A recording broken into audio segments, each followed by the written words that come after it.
I read for the last 40 years. And today I have my special guest.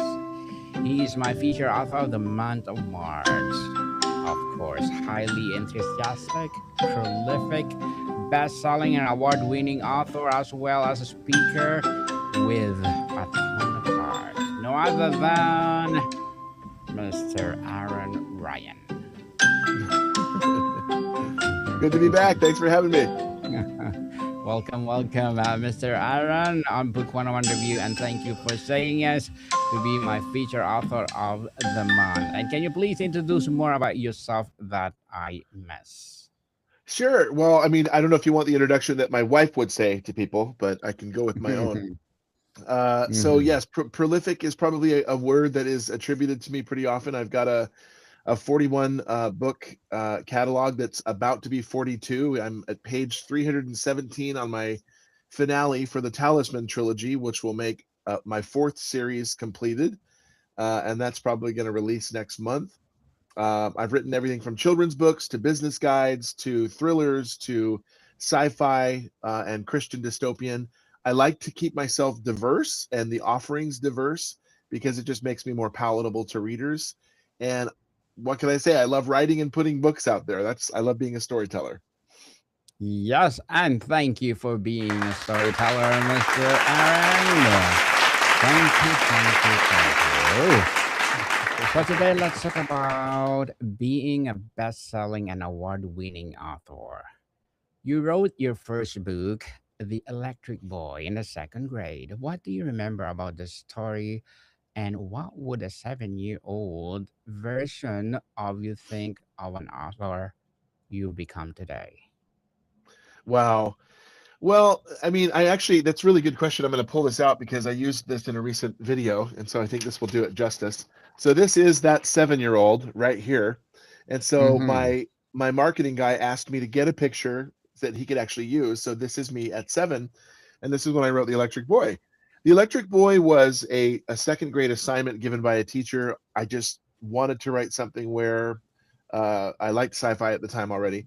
I wanted to write something where a boy was uh, struck by lightning, imbued with powers he doesn't know what to do with, and starts receiving these, bizarre messages in his brain and communications, and he starts basically becoming transparent. The electricity is rendering him transparent over time, where he becomes invisible. Always something very cool, with 8-year-olds and 7-year-olds. Is like, hey, I'm invisible. But I put it together. It actually turned out, I mean, looking back, I could totally be sued because it was a blatant copyright ripoff of the Alan Dean Foster novelization of E.T. with some of the things that I put in there. But at 8 and 7, I don't think you understand what copyright infringement really is. So I think it's passable and I won't be prosecuted, knock on wood. Um, but I loved writing it and holding it in my hands when I was done with it, going, hey, I made this. And now I can take these books that I've published and go, hey, look, I made this. It's the same feeling 45 years later. Good job, Mr. Aaron. Good job. You work as a voice-over artist, wedding videographer, stage performer, musician, producer, tech support, a workshop leader. How has the electric mix of careers shaped your voice as a writer? Well, gosh, some of those have absolutely nothing to do with authoring, of course, but I think all of them have something to do with, at least on a a microcosm or marginal level. They have something to do with organization and discipline and adherence to rules and structure. I think as an author, there are definitely pursuits and vocations in there that really have to do with freelancing and management of your own time, career, pursuits. Um, as a freelancer, I can sit here and write every story I want to, but I also have to be able to manage the marketing of those. I have to manage the expenses that go into the promotion of those. And I have to organize events around those books so that they're actually, reaching the masses. So I think in large part, it's a really diverse vocational path that I've taken. Some of them have nothing to do with the other. It was like, hey, that job's available, I'll take that so I can, pay for rent. Um, but I think all of them were relatively formative in directing me where I am today. Everything is hindsight. Hindsight's 2020, they say. Hmm. Your Dissonance series features aliens called Gorgons that paralyze humans before consuming them, inspired by your childhood fear of the Medusa scene at Class of the Titans. What is about childhood fears that makes such a powerful fuel for adult storytelling? Well, it's visceral. Number one, it's something that so many people can relate to. When Clash of the Titans came on, I was 8 years old, so I was just a budding author again. This little guy right here. And I remember seeing that scene, and granted, this is really cheap special effects. It's Ray Harryhausen, stop motion photography and claymation and all that stuff. And so, by today's standards, it's really lame. It's really not flashy or exciting at all. But for a little guy back then, man, that was terrifying. I saw Medusa come into full frame as she shoots an arrow and she takes down one of Perseus's soldier mates, and then she comes into full view and her eyes light up green and there's this shriek, this hiss that comes from her. I literally left the room. I had to leave the room because I did not want to be paralyzed by Medusa. I thought it would come through the screen and it would get me. So as I was structuring the aliens in Dissonance, they first took the name of Druids. I don't know why. I just came up with the name of Druids, and they were they were far too ethereal, far too vaporous and formless, and so they really bore too stark a resemblance between or a cross between rather Nazgul in Lord of the Rings and Dementors in Harry Potter. And so I've seen both of those. That's been done. That's been done. I didn't want to rehash that and do something that's already been done, so I needed them to be flesh and bone creatures. I thought, what terrifies me? Medusa. Ah, there we go. I'll call it a Gorgon. So that just stuck, and I'm glad that it did because it resonates with people. You mentioned that writing in the first person inevitably means the character reflects your own worldview. What is the hardest truth you have had to confront about yourself while writing Jet's internal dialogues? Well, yeah, I was just gonna say, Jet is the one who I think probably most closely epitomizes my worldview and my how I've colored the world. He's a cynic. He's a cynic by nature. He has been hardened through loss of family, through betrayal, through lack of information, through pride, his own pride, and the world is turned upside down. The Gorgons own the surface, and they'll eat you if they freeze you and you go up there and they get you. So he's a real gritty, hardened soldier who doesn't have a real optimistic appraisal of the world. I resonate with that because I have been through my own crucibles. I've been through my own fires, and that's colored my worldview. Do I believe in people? Do I believe inherently that you can be good? Absolutely. But human nature and interactions with people have taught me that people aren't quite as rose-colored stained glass window as that. So there's a Mm. variety. There's the darker side. The Darkest Side. The Dissonance series is now a six-book saga with 51-hour audiobook, which you narrate yourself. What is like to spend the many hours inside your own created world, speaking your characters' words aloud? Well, this is Dissonance. This is the six-book saga, and it's just turned out into something beautiful. And I love these box sets, and I love. Oh, I had it upside down. Let's hold it right side up. I love Mm-hmm. how this turned out. This is my story, and if there's anything I want to be remembered for, it's for Dissonance. Um, Narrating them, I'm also a voice actor. You can see my studio back there, and I frankly hate isn't a strong enough word. I loathe recording audiobooks, especially fiction audiobooks, because they take way too long and they pay way too little. However, I reached a crossroads where I said, man, if I entrust my books to someone else and they do a poor job in bringing that story or those characters to life, I'm going to be remiss about that forever. If they can't bring my characters to life and sound the way I hear them in my own head, and properly reflect the grim reality and the tension in the story, the palpable tension, then they'll do the book a disservice. So that was one reason why I wanted to do it. Also, there are several people, the world becoming a microcosm in dissonance. There are several accents, and the world has kind of contracted. So there's several accents of different cultures represented in the book that I can do, and I intentionally wrote them that way so that when it came to the audiobook time, I would be able to narrate it and employ those accents, which I just have a great fun time doing. Certainly. You've said an author's job is to take you to place that you don't want to go and then deliver you. What's the most uncomfortable place you've taken yourself as a writer, and how did you find your way back? Wow. So that's actually very Hmm. current. It's very fresh and raw for me right now. This was the hardest book I'd ever written. It just published February 6th, and it is Talisman Nexus. And it is the middle chapter in the Talisman saga. Subterfuge released October 31st, I believe, of last year. This one released February 2nd. I am knee deep and very close to the finish line on Talisman Halcyon, which is the final chapter in this saga. These two books, though, these two most recent books, have been the hardest I've ever written because they are stretching me as a writer.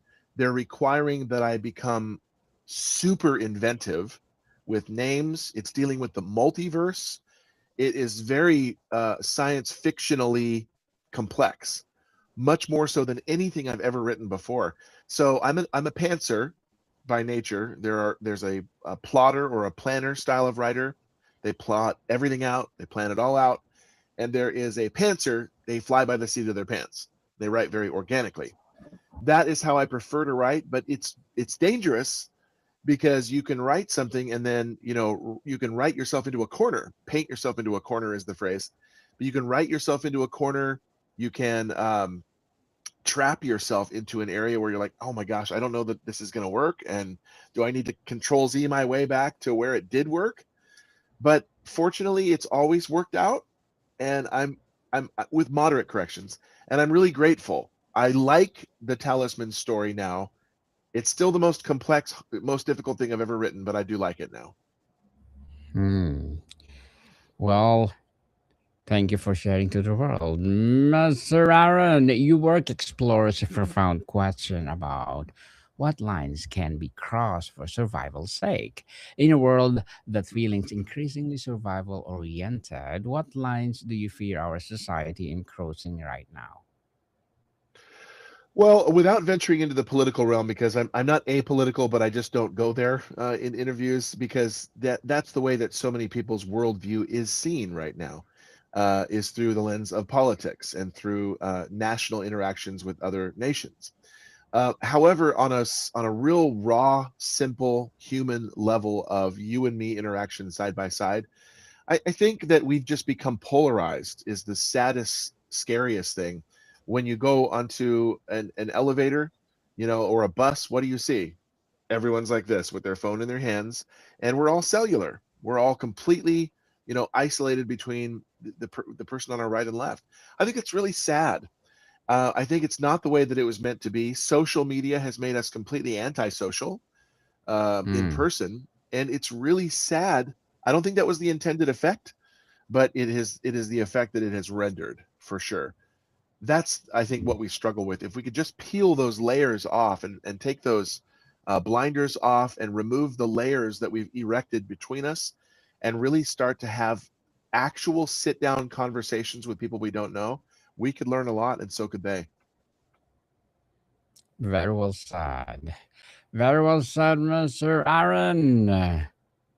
Your series, The End, is described as a Christian dystopian fiction. What a unique challenges come with writing faith based stories in a genre typically dominated by secular or even anti religious themes.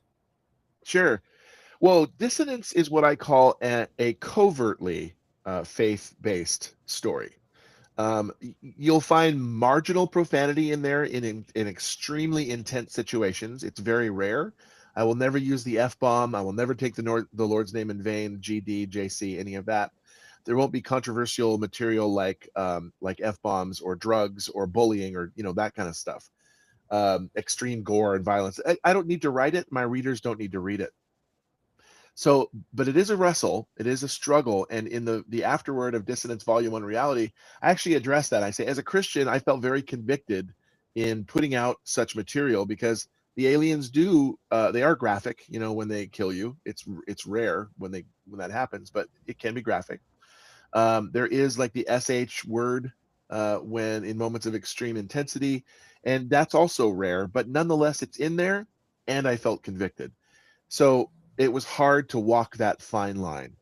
That's dissonance. The end, there is none of that. There's no barbarism. There's no sex. There's no profanity. There's no, GD, taking the Lord's name in vain and F bomb and all that stuff will never be in my books. Um, but it is overtly Christian. So it was much easier to write that one in a sci-fi genre with faith elements and hope elements because the genre is the genre. You take the people, whoever they are, and in the sci-fi genre, you will have people of faith. In a faith-filled genre, you'll have people of science fiction, predilection. So the lines are blurred a little bit. I don't think it matters too much what the genre is or what the people are. You can always make it work, and I have, and people buy it and they love it. Uh, is it a challenge? Yes, but it's like you just have to think outside the box. I think people get limited in their boxes too much. Mr. Aaron, Tolkien is your favorite author. You've been reading, examining The Lord of the Rings, an independent critic. What is that Tolkien taught you about world building that you apply directly to your own sagas? Yeah, Tolkien is often criticized for taking, 3 paragraphs to describe a rock. And I think that's an unfair critique. He believed thoroughly in his world. He believed that it was real and that it actually existed at a point in time and at a geographic place, and it's there. To this day, it's just now evolved and taken over by new settlers. Lord of the Rings and The Hobbit, and especially the Silmarillion, the world building in there is absolutely exquisite. The descriptions, the rich, lavish descriptions that he gives to settings and terrain and uh, and regions and whatnot, and trees and organisms. It's amazing because you absolutely get this hugely tangible sense that they are real. I've tried to employ that in many of my books, and I do take that as primary inspiration, Tolkien's literature. I've used that as my inspiration for writing. I will never come close to the grandeur that he employed, but I do try. I do strive for that, and he is my model for making it believable. I believe that as a sci-fi writer, I do want to ground my stories in verisimilitude, so that you actually believe that they are real, that they did happen, are happening, could happen. And I love that word. I place a high premium on it.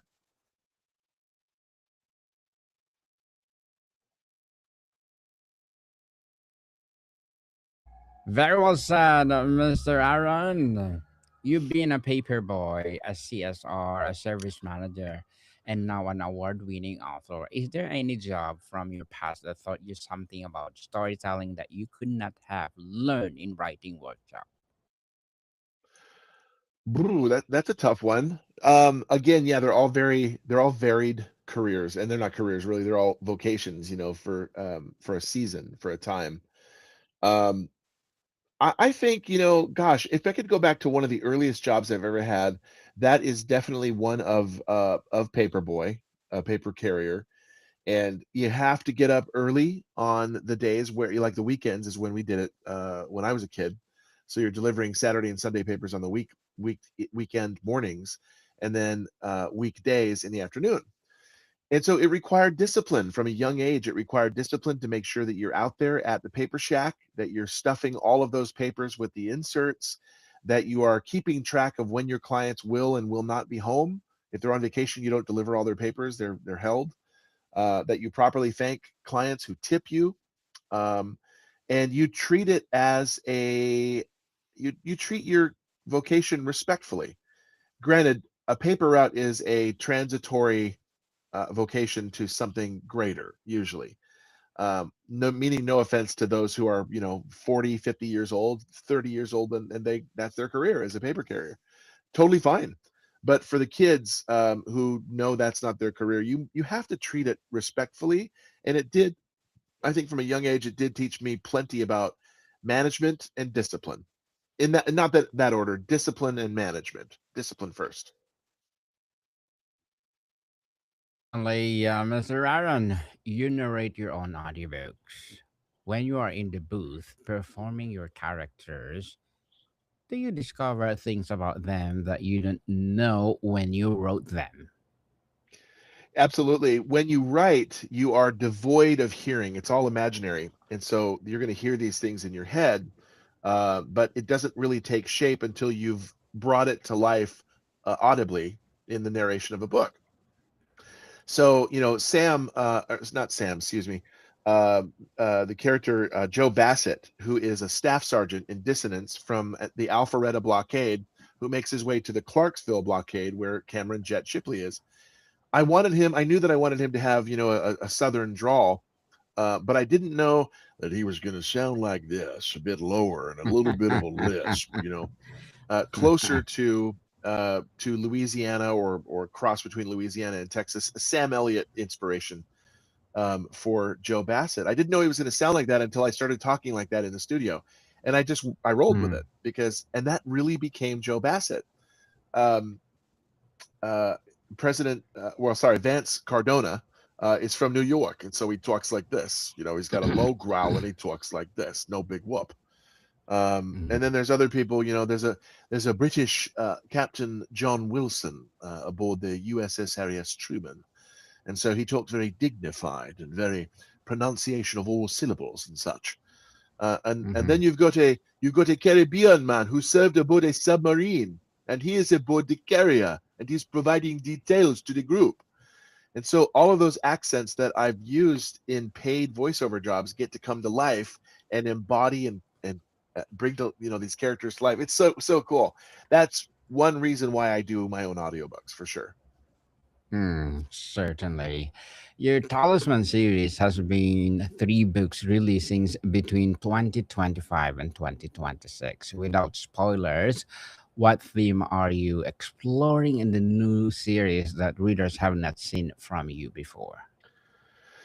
I don't know that they haven't seen it from me before. I think I'm obsessed with justice. My wife and I have been cyber stalked, and we were deprived justice. In the end, we were deprived justice, and so that's something that still is an itch under the skin. And I think that is going to, whether I want it to or not, it's going to find its way into multiple books. Um, Trust is another theme that finds its way into books because I'm cynic. I mentioned that earlier. But justice is a huge theme, and we want justice this side of heaven, so many of us, for wrongs and slights and things that we've experienced. And you have to kind of let those go and move in trust that things will work out. This Talisman series has been, again, the hardest thing I've ever written, but it does deal with a trust based on a false promise. And so I don't want to spoil anything, but that has wrecked the world of the protagonist. And so he has to navigate through that very carefully. It's something that I think plenty of people have experienced.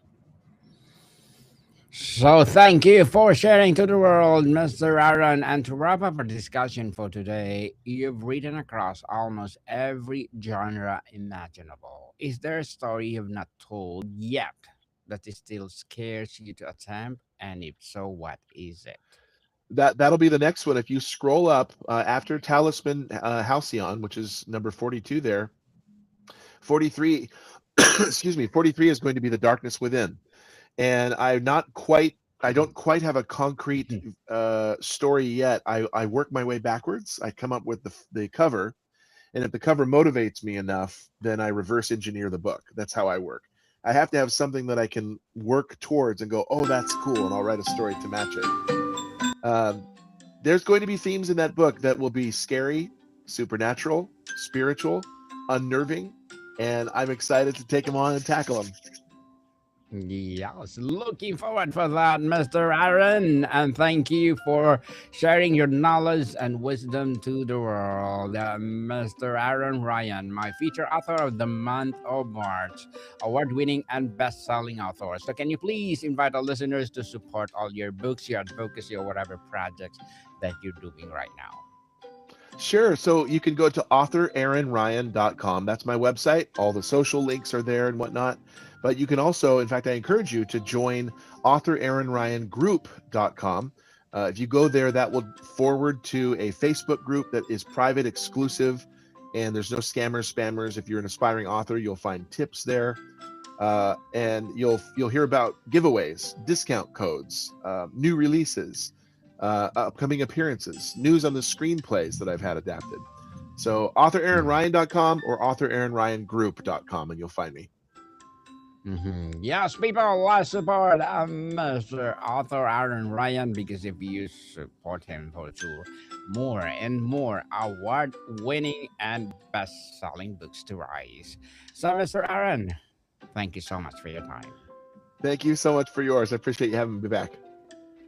More to come, people. See you soon.